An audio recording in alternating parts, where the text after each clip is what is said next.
hopefully everyone on the outside. We do have an overflow area on the patio for folks who couldn't fit in here, so hopefully they can hear me as well. My name is Matt Knox. I'm the Chief of Staff for Supervisor Don Rao, so I'm going to be kind of leading things tonight.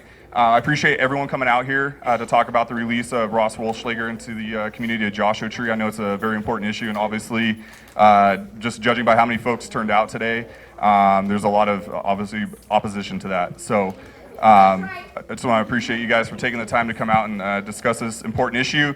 Today we have representatives from the Sheriff's Department. We have Sheriff John Mcmahon. We have Morongo Basin Captain Travis Newport.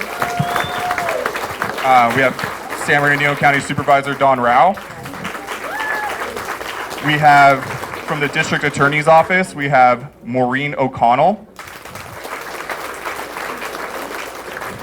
And we have one of your newest Morongo Basin residents. We have Doug Poston, who's the supervising Deputy District DA for the Joshua Tree Court. All right, and with that, I'm not going to waste any more of your time, and I'd like to introduce San Bernardino County Sheriff John Mcmahon. Thank you, Matt. Well, good evening, and I am thoroughly impressed, but I'm certainly not surprised that the Morongo Basin, specifically Joshua Tree, would show up when we asked for some assistance to help keep this from happening. There you go. There you go. Captain Newport's going to get into a lot of the detail in a little bit about what's occurring or what's proposed to occur. But what I can share with you is that we and the DA's office was notified of the possible relocation of a sexually violent predator from the county of Ventura to an address here in Joshua Tree. So as soon as we heard about that, we started to do some homework and research and try to find out what we could do to keep that from happening. Captain Newport and his team out here at the Morongo Basin Station have done an investigation. They've done an incredible job. The DA's office is doing their side of things. And there's a court date coming up November 7th in Ventura. We will have representation there from the DA's office and from the Sheriff's Department as well. And my guess is we're going to take a handful of letters and emails from all of you with us to make sure that those folks in Ventura know that that person is not welcome here. He's not from here. And he's not welcome in the Morongo Basin or the county of San Bernardino.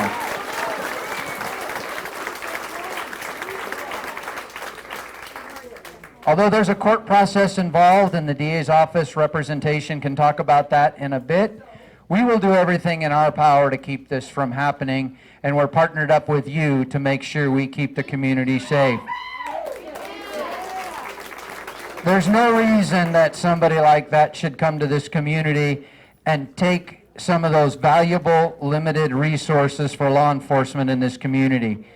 We do our very best to take care of this community, but we don't need somebody using those limited resources to keep our deputy sheriffs from taking care of all of you.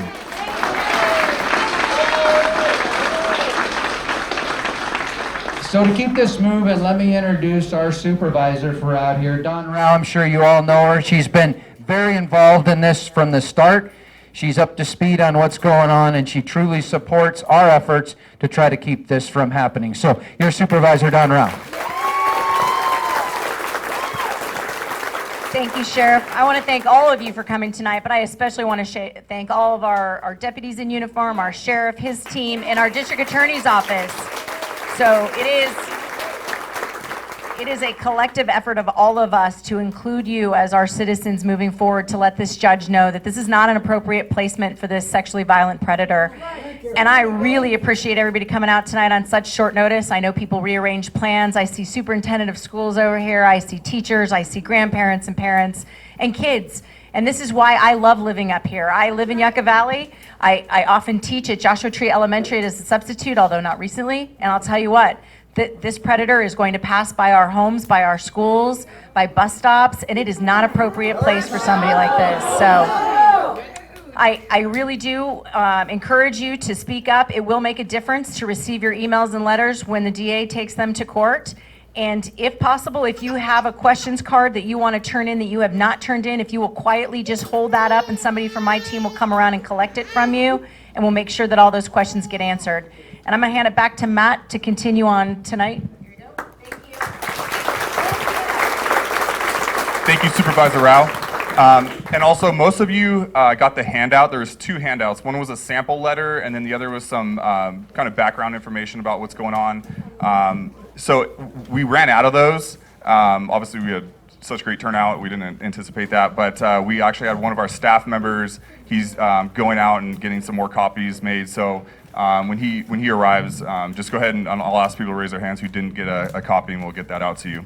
Now I have the distinct pleasure of introducing Deputy District Attorney Maureen O'Connell. She specializes in sexually violent predators like Mr. Wollschlager, and she's going to kind of update you on some of the happenings and how we got here and kind of moving forward. So thank you, Maureen.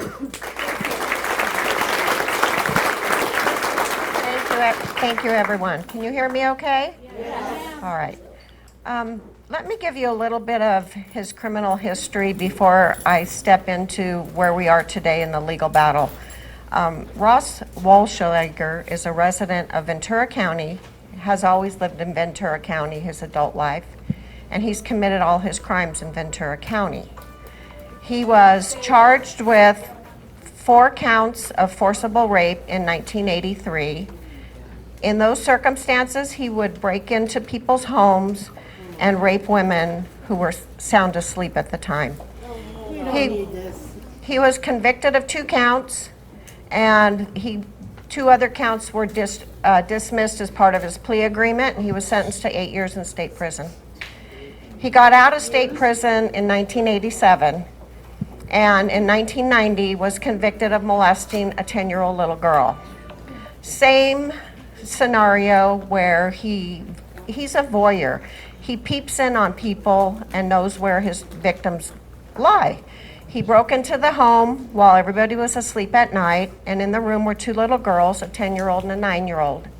And he molested the 10-year-old little girl. The 9-year-old was awakened by all the noise.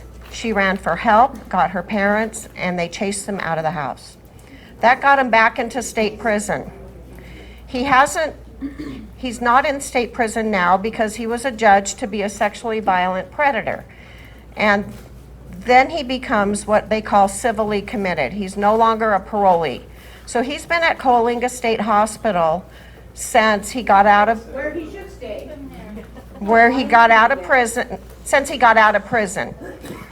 Since at Coalinga, they do offer him treatment, and he has participated in their treatment program while there. 2 prior occasions he's been released to the community, both times in Ventura. Once in 2007, and he stayed out in the community for about 2 years. He was sent back to Coalinga in October of 2009 because he tested dirty for amphetamines. He was caught with pornography, and he wasn't attending his treatment as he's required to do. So he was back in Coalinga for a couple of months, and back in, I think, February of 2010, he was released back to the community of Ventura, and he was in a converted garage, if you will, off of somebody's property. 1 month later, he was violated again, sent back to the state hospital. This time, he was in the presence of children. Children in the neighborhood, he was flying a kite with them, and he was helping the grandma of those little children do some work around the yard. So that brings us to where we are today. Coalinga State Hospital and the outpatient supervision company, which is called Liberty Healthcare, both believe Mr. Wollschlager can be safely treated in the community.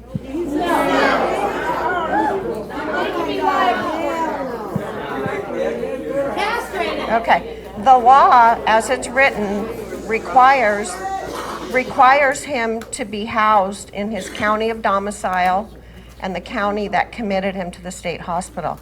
That's Ventura. So that's where the presumption lies, that he should stay in Ventura. There is a caveat in the law that allows the judge to find what they call extraordinary circumstances, which are not well defined. We do not know what the judge's basis was for those circumstances because we were not a party to that litigation. So if the judge finds extraordinary circumstances and the Department of State Hospital gives proper notice to the DA's office of the county, then they can transfer the case out of their home county into another county, which is why we are here. We are fighting the issue on the legal issues on what are extraordinary circumstances and that we did not get adequate notice. So those are two grounds that we're going to argue going forward, in addition to the fact that your sheriff up here is doing an extraordinary job canvassing the neighborhood, speaking to residents, trying to identify where there are maybe some home schools or daycare centers in that vicinity that are too close to be in his proximity. And women too. They have canvassed, and Travis will speak to how many women are within a range that could be concerning for us going forward. He's got to pass 2 schools to cover go. He's passing 2 schools. Okay, so that's how we got here. We are fighting it on every front. We intend to go up on November 7th and present our arguments, our testimony to the judge up there to explain why we disagree with this and why her ruling is erroneous and why this person should not be released to our community. She needs to be locked. So, thank you. Do you need us to come with you?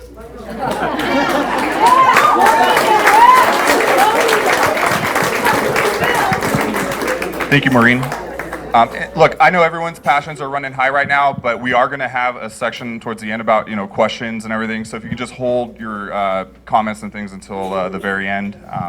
At this time, I'd like to call up Morongo Basin Station Captain Travis Newport, and he's going to provide us some information from the law enforcement perspective.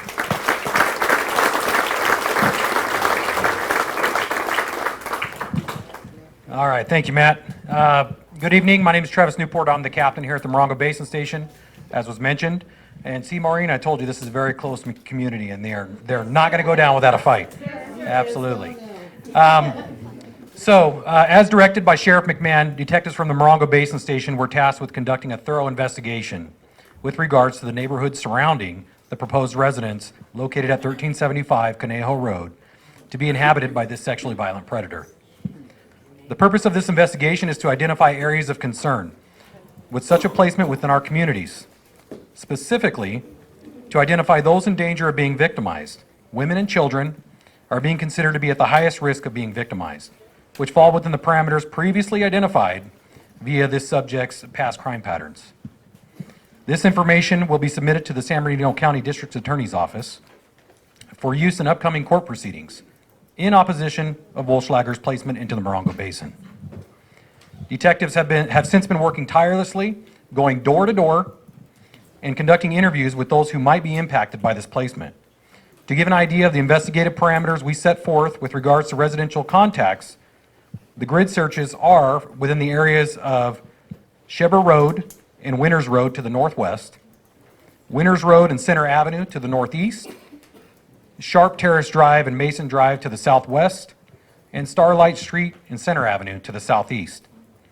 Detectives have visited approximately 180 residents in the surrounding area, but were unable to contact all occupants at several of these locations. If you live within this stated 3-mile radius of 1375 Conejo Road and have not been contacted by a detective, we ask that you contact the Morongo Basin Sheriff Station at 760-366-4175 if you wish to advise us of women and or children that are residing at your location. We've been conducting research, as Sheriff McMahon has stated, as to school locations, as well as public transportation and school bus stops. We've also examined applicable community interests with regards to Megan's Law while identifying those situations which might directly violate the law. As a result, although findings do not appear to be related to Megan's Law violations, we have discovered approximately 200 women and children currently reside within a 3-mile radius of this location. We've identified 25 school bus stops located among routes Wollschlager would need to travel in order to shop and or visit other locations within surrounding communities, to include main thoroughfares such as Border Avenue and Retchie Road. Approximately 60 elementary school age children are residing in near the proposed address as well. There are no public transit bus stops, as most of you guys know, within the immediate area. But this is concerning to us because it is apparent that community members must walk along some of the roadways for, at some points, miles which will at some point be traveled by Wollschlager, to utilize this much-needed public transportation. There are local schools in all 4 directions of the proposed location. We believe Wollschlager would likely have to travel past one of these schools in order to make his way to any other of our communities here within the Morongo Basin. The schools most affected by this finding are Joshua Tree Elementary, Landers Elementary, La Contenta Middle School, and a private school located in Joshua Tree. Another very concerning aspect relates to the well-known fact that Joshua Tree is essentially a central hub for more than 3 million annual visitors to the Joshua Tree National Park who convene in this area from all over the world. Hundreds of thousands of these visitors, we all know, are women and children each year. Who also have every right to enjoy this area without concern of being victimized, just as you do. Due to the national park being a major tourist attraction, there is a major Airbnb presence in our communities, which we all know about. This is problematic because we do not have any capability of knowing whether these Airbnbs are being occupied at any given time by women and or children. We've also discovered Wollschlager would need to travel to the town of Yucca Valley and into the city of 29 Palms in order to shop for groceries or just get bare necessities. This is concerning to us because it simply widens the pool of potential victims to be contacted by this sexually violent predator. Our investigative findings will serve as a full disclosure to the Ventura Court with regards to the concerns Sheriff Mcmahon has as to the protection, well-being, and tranquility your Sheriff's Department strives to maintain with these great communities. I'll be attending the November 7th court hearing at the Ventura County Superior Court with Maureen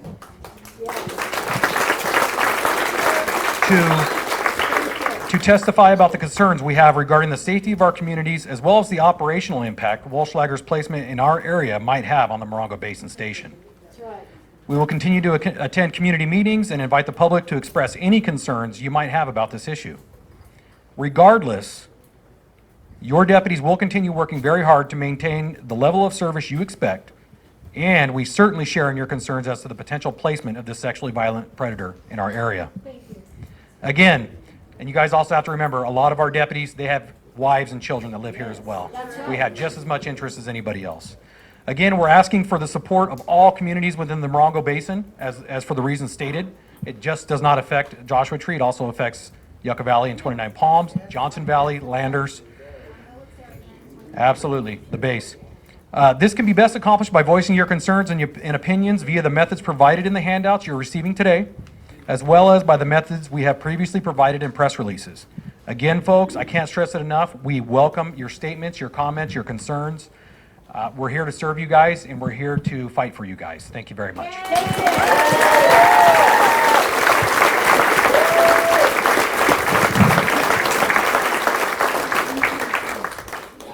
everyone hear me? Testing. Is that her? Is that working? Testing. All right. Thank you for everyone who submitted a question. Yeah, I was gonna try to work. All right.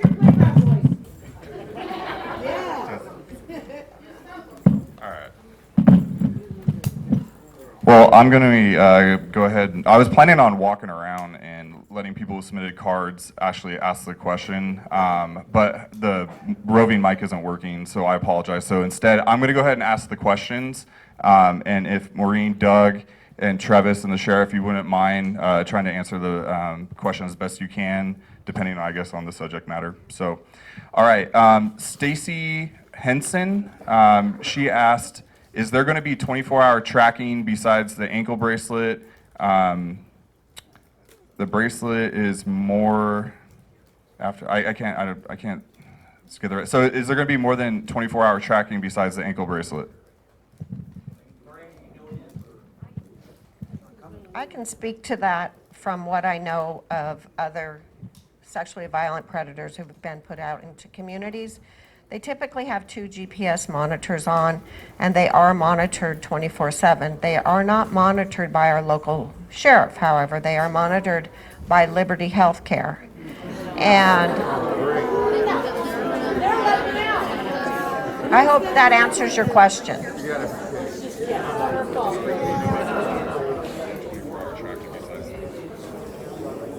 There's not going to be more than 24-hour tracking because they track them 24 hours a day. What they do in addition to manage them in the community is they're required to have a monthly drug test. They have to get transported to weekly meetings, sex offender meetings. In this case, the proposal would be to send him to treatment in Orange County. So there is not a sex offender treatment program out here in Joshua Tree, nor in San Bernardino County, nor in Riverside County. So the nearest one that they plan to take him to is in Orange County. I think I've answered it now. Actually, for this one, I'm gonna. Just one other thing. In addition, 290 registrants, sex registrants, if they move, have to come to the sheriff's station or local police station and register when they move. And then they have to register annually. In these cases with sexually violent predators, they have to register every 90 days. So at least we would see them 4 times a year, but our hope is we won't see them at all.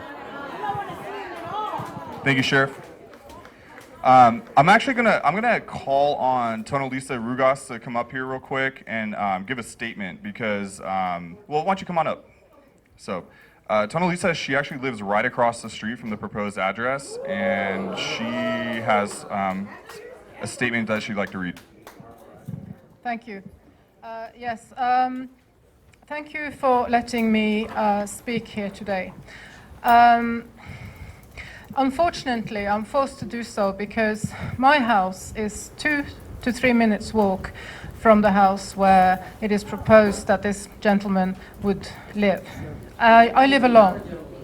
It is basically said here that he's very, very likely to reoffend, and I know that I would be a primary victim for this guy.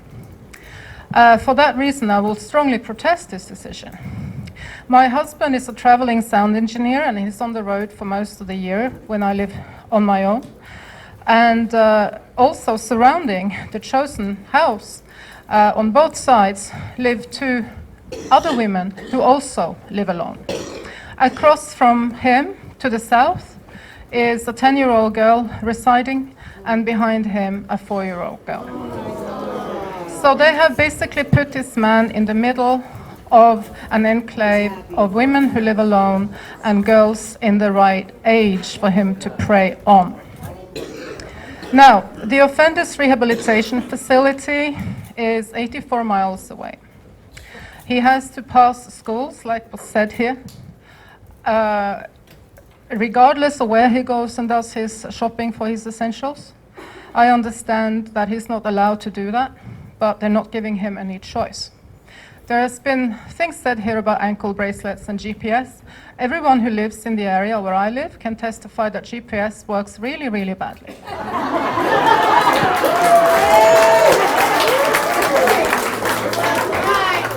Another thing is that this guy is forced to wear an alcohol monitoring device, which is a big hint that he gets unstable more than usual when he is intoxicated. Now, methamphetamines have, as everybody who lives in the area know, is readily available in this area, and from what I understand, he has been found testing positive for amphetamines in the prior. So that means that his alcohol monitoring device also is rendered useless. Now, his MO is preying on and spying on female neighbors, that is me, and breaking into our homes.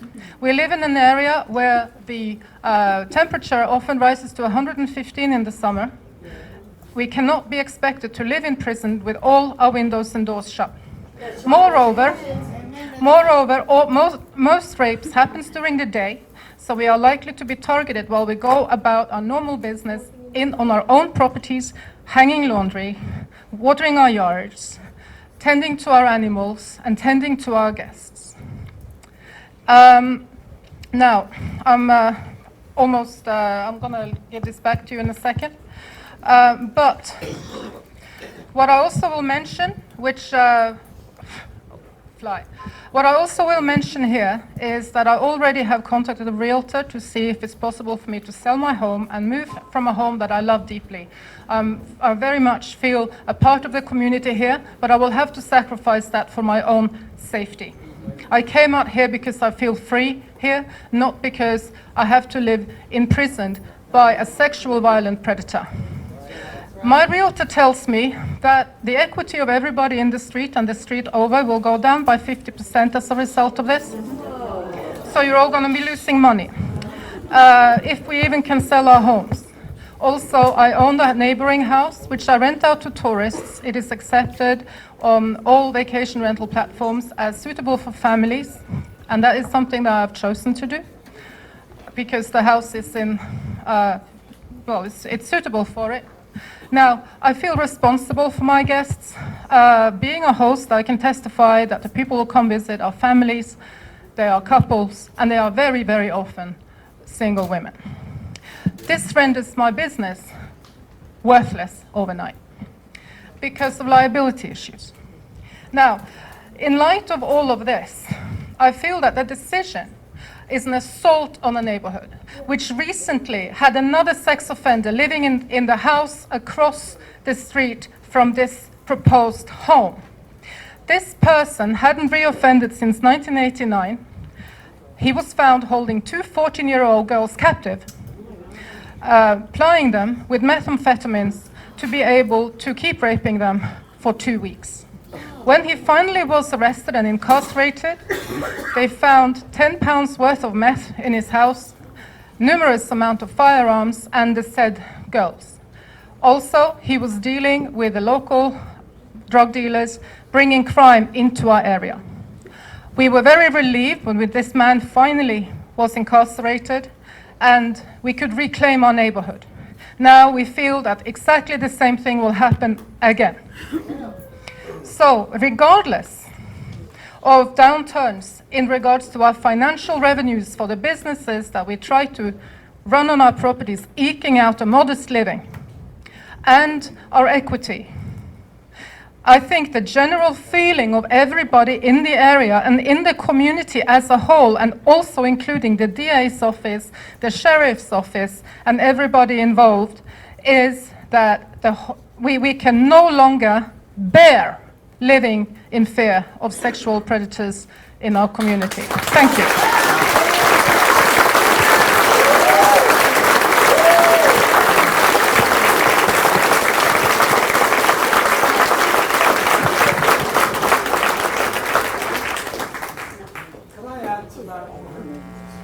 All right. Hello, you guys can hear me? Is it cutting in and out? All right. All right, we're going to stick with this microphone then. I apologize. All right, the next question is from Rochelle Quinones. And this looks like a question for you, Maureen. It's more of a legal thing. So why, when judges have said, and I quote, he remains at high risk for reoffending, conditional release is not supported, is he being released under extraordinary circumstances? What circumstances? So I guess the question is, why is he being released under extraordinary circumstances? We don't know what the extraordinary circumstances were that the judge relied upon. As I stated in my opening, we were not a party to that action, so we didn't know who Ross Wollschlager was until we received a notification from the Department of State Hospitals in Sacramento that the judge was ordering him released to us. So we do not know what those extraordinary circumstances are. The statutory scheme is set up that even if an offender is high risk per se, if they have had enough treatment in the mental health hospital and it reduces their risk to the point that they can safely be managed in the community, they are entitled to have a hearing on that issue to see if the judge agrees with them. In Ross Wollschlager's case, the judge in Ventura believes he can be safely treated in a community. The issue is, correct. The issue is we all feel that it should be done in their home community and not launched here.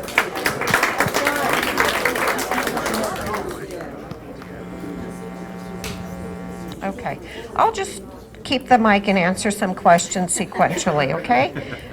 This is from Janie Brandon and Don McClure. How and why did the judge choose Joshua Tree, and why was he granted release? I think I answered the second component of that, why he was granted release. How and why did the judge choose Joshua Tree? It goes back to March of this year. Let me back up. He was ordered out in January of this year. In March of this year, Liberty Healthcare, which is the agency that would supervise him in the community, came to court and said, we've researched X number of properties in Ventura County, and we can't find a single one where he can be. So they asked the judge to find extraordinary circumstances. The judge found extraordinary circumstances, and that's the beginning of how we got to where we are. Ross Wollschlager was originally ordered out in Sacramento County in May of this year. Sacramento put up a big fight, as all of you are here, by sending in emails to the police department, public affairs, by sending emails to our office, by filling out the letters you were given if you're so inclined. And what happened is the landlord of the property in Sacramento backed down at the last minute because of the community pressures. So Liberty came back to court and asked the judge, well, can you let us look in other counties? And the judge gave them permission to look into 8 counties, one of which was San Bernardino. And shortly thereafter, a decision was made to put him in the property here in Joshua Tree.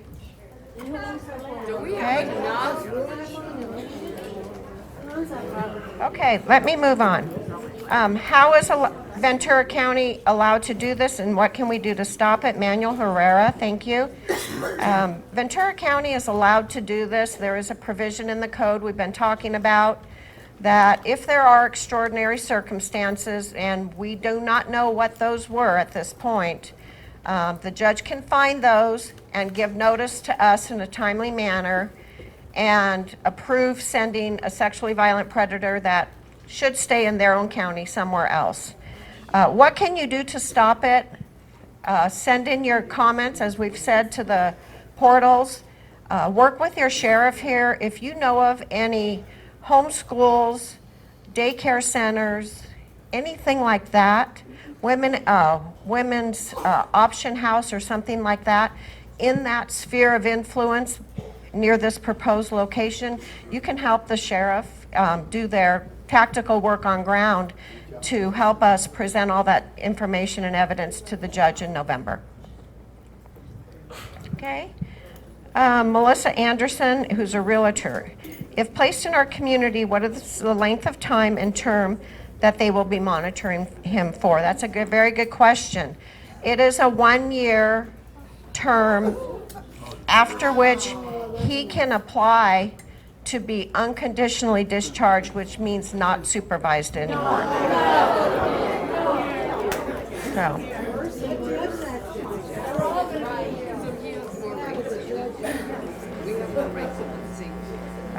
I'll do that. Doug will do that. Betty Kerr, has this person been supervised by probation or parole in the past? And if so, was it ever violated? Yes. Yes. When he first got out of prison after raping 4 women, he molested the little girl while he was on parole. He, again, has been sent out to the community 2 times, if you recall, in 2007, and then he was revoked in 2009. He was sent back out in February of 2010, and he was violated in March of 2010 for being around children. So, yes, he has been violated. So it doesn't work.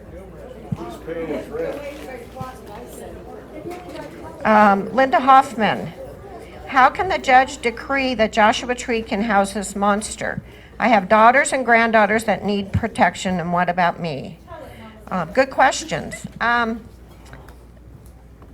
The recommendation to place him in Joshua Tree doesn't come from the judge. It comes from Liberty Healthcare. Liberty Healthcare is in the business of having to try to find a suitable place to put these people in the community, and nobody wants them. They're just too dangerous. How Joshua Tree got chosen is Liberty knows of a home. That home is owned by people that are willing to rent it to Liberty for, a nice sum of money.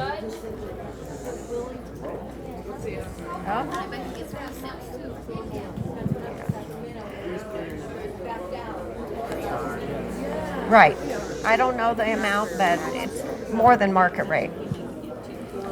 Mary Evans, there is an online petition that now has over 3,300 signatures in just the past couple of days. Can this petition be submitted to the district attorney's office? I saw that. It's on change.org. I am receiving some of updates from that. When there are X number of signatures gathered on that portal, I'm getting an automatic update to my office, and yes, we will submit that as part of our packet of objections that people in the community have about this. Right. A good point Ms. Rowe brought up is that in addition to the change.org, if you would send a personal letter or an email identifying yourself by name, that will help us in our fight. Crystal Smith, when will he be released if he comes here? And are our women and children safe when he goes shopping, etc.? When he will be released, that's anybody's guess. Once he's out in the community, it is a 1-year commitment that he will be supervised. If Liberty feels that he's still too dangerous to be on his own, they will ask the DA's office to extend his commitment year by year until such time as they think he's safe to be untethered. Are they gonna live with them? Pardon me? No, I hope not. Are they gonna live with them? How are they gonna keep an eye on them? Let me finish these questions. Okay, hold on, please. Are our women and children safe when he goes shopping? He won't be able to go shopping alone. It will be with a supervisor or a person from Liberty Healthcare. I can't really answer the question, will anybody be safe? I think the whole reason we're out here is we feel like this is too big of a risk for our community to take.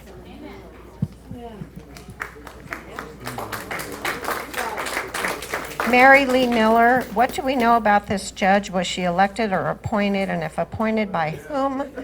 I don't know the answer to those questions, but we will certainly look it up. Okay, Linda? So she was appointed by Schwarzenegger and then has been reelected at least once, right?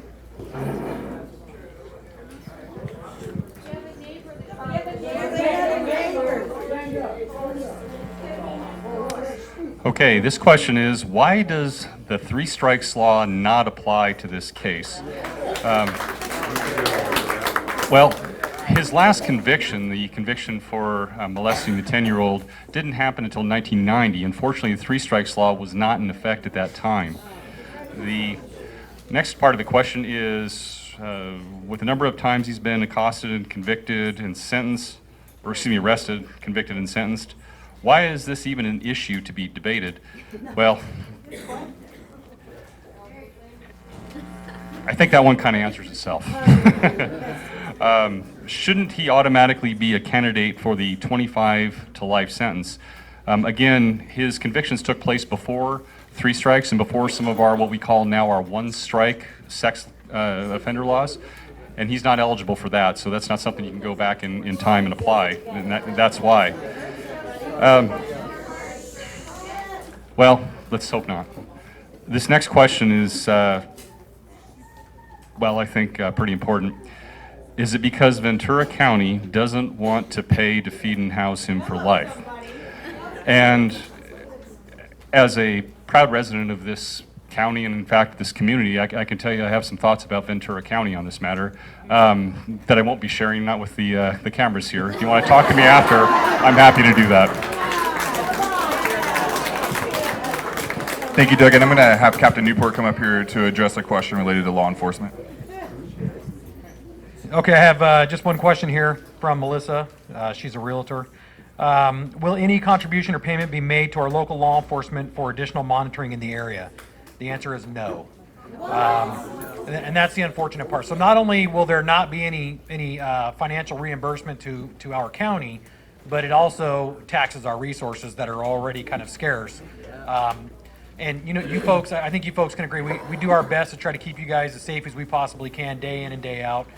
The men and women that serve you guys just absolutely love these communities, and they do everything they can. There's only so many of them, and we can only do so much. So it will be very taxing on that. So can you expedite conceal and carry permits for all of us? Well, I can actually tell you right now. That. So I can tell you right now, the sheriff, that's very near and dear to his heart, concealed weapons permits. And he's actually gone from, I think we were over a year and some backgrounds because we were so busy. We're at about a month now, or even maybe just a little over. But the sheriff has done a great job making sure that we have 10,000 of them in this county. I can guarantee you Sheriff McMahon is very open about that and is very supportive of anybody law-abiding that would like to carry a concealed weapon. Okay, that's all I've got. Thank you. Thank you, Captain Newport. All right, I heard there's some people who still want to hear the address repeated for where letters can be emailed and mailed by snail mail. So if you guys, and just by the way, if you filled out your email address at the check-in desk, we're going to email you all the handout documents in case you didn't get it, because I mean we ran out of copies. I think we even got more copies. We still ran out of those, so they're in high demand. So we'll go ahead and email that to you. But in case you want to copy it down, yeah, we'll publish it on Supervisor Rao's website and Facebook. Absolutely, yeah. It's yours, so you can do with it as you may. So the email address to mail your letter is P as in Papa Affairs at sbcsd.org. Again, that's P Affairs at sbcsd.org. And then the mailing address to the District Attorney's Office is 303 West 3rd Street, 6th floor, San Bernardino, California, 92415. And you want to put attention Deputy District Attorney Maureen O'Connell, this young lady. Yes, it's 303 West 3rd Street, 6th floor, San Bernardino, California, 92415. And you want to put attention Deputy District Attorney Maureen O'Connell. Does everyone get that?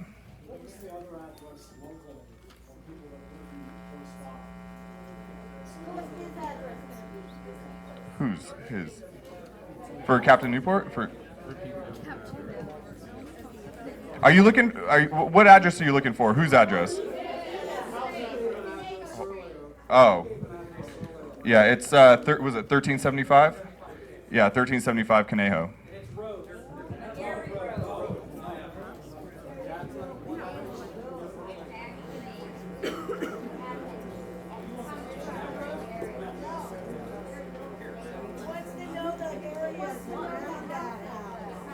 Say again? All right. What do you, what's the question about radius?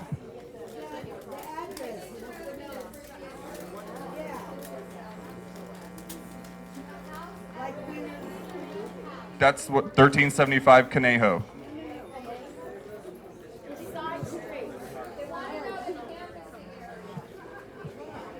How wide, Captain Newport, how wide is the canvassing area for notifying the public?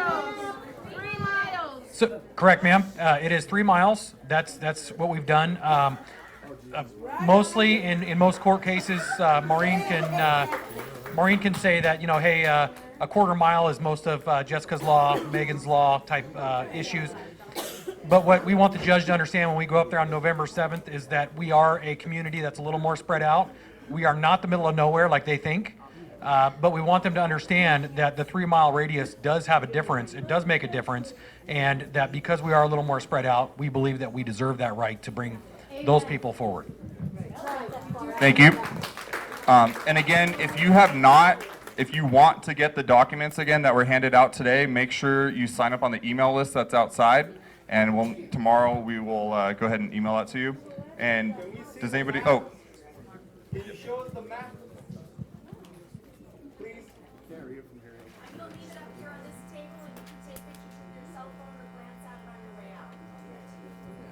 One more question that was asked relates to the law and the process on this. Can the process be stalled or halted through appeal or litigation against Ventura or Liberty Healthcare? Well, we're up there on November 7th, obviously, to oppose this because we do not want him here. We understand that.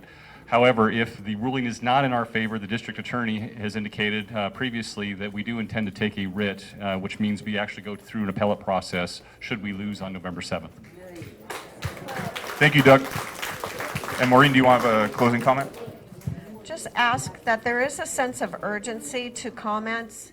If you could get all those to my office by next Wednesday, that would be the October, I believe, 30th, because our paperwork is due to the court by next Friday.